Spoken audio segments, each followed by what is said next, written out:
That's the fact. Thank you, Mr. Chair. Appreciate this very important COVID hearing and your leadership on this topic. Mr. Cuomo, as you know, I'm an ER physician, served during the pandemic the entire time, seen patients. I understand the science. I understand the efforts. I don't think anybody maliciously wanted to hurt patients or kill anybody. However, I think we need to learn from our mistakes and admit where we went wrong. You just now said solely based on the confirmation or suspected diagnosis of COVID-19. But the very next sentence reads, the nursing homes are prohibited from requiring a hospitalized resident who is determined medically stable to be tested. So if you're not tested, how would you know if you, quote, can't take care of them, if you don't know if they're positive or negative? Doctor, I understand exactly what you're saying from the reading of the advisory. But again, it was just an advisory, and the law's in place. And okay, I'm not a lawyer, sir, but what I know is if I admit a patient to the hospital or to observation, I have to have a COVID test in order to know if I can take care of them and if I can quarantine them, if I can use PPE, if I'm going to spread it to one room to another, because I have to know what I'm dealing with. If you, as you say, prohibit a testing of a patient, you do not know what you're dealing with. You do not know if you can take care of them. So it's a dishonest argument to begin with. And that's not a question, that's a statement, sir. Yeah. So what I will say is this. When you say, when you basically force people to take tests in order to travel or to go into restaurants or put a mask on or whatever, the young, non-vulnerable population, but you don't allow a test on the most vulnerable population to go mix, where they are going to die.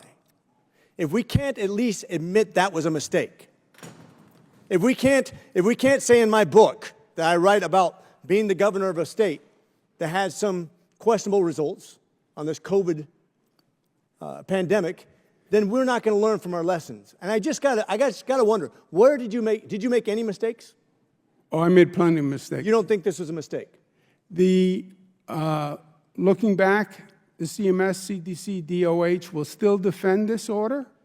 Prohibiting COVID testing before placing them in a nursing home is going to be defended? Well, there were not enough tests. There were no tests at this time.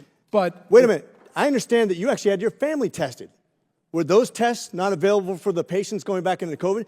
Those very tests that were tested on your family, young, healthy people, I assume, they weren't available for these people going into the highest risk patients? Just the way virtually every governor in this state. So basically what you're saying is we didn't have enough tests, but we used them for my family instead of the people who went to the high-risk community. No. And I just want to basically back up what was just said. Doctor, that comment, it's better. You're better than that comment.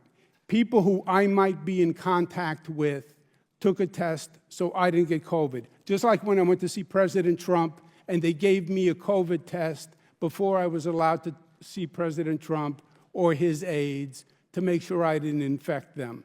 That was the protocol. Yeah, I just find it a little hypocritical when we don't have enough tests and we're talking about the highest risk population not being able to test, knowing that that's going to literally have an outcome, going to be the most succinct vector going into the most vulnerable population, and we're wasting it on people that literally don't need to be tested when and we don't test the very people that are at highest risk.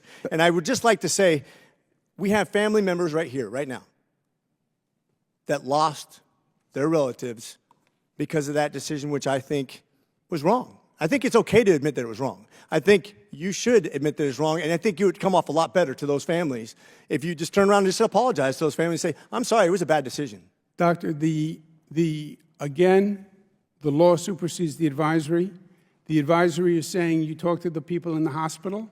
If the hospital discharge people say, I think this person might have COVID, the nursing home says, I won't take the person. You know what, I'm just going to say I'm sorry. I'll say it. I'm sorry your families were exposed to COVID because people were put in the nursing homes that weren't tested because there weren't enough testing facilities or enough because we were testing young, healthy people instead of the most vulnerable population getting mixed. I'm sorry. And with that, I yield. I would now like to yield to Ranking Member Ruiz for a closing statement if he would like one. When the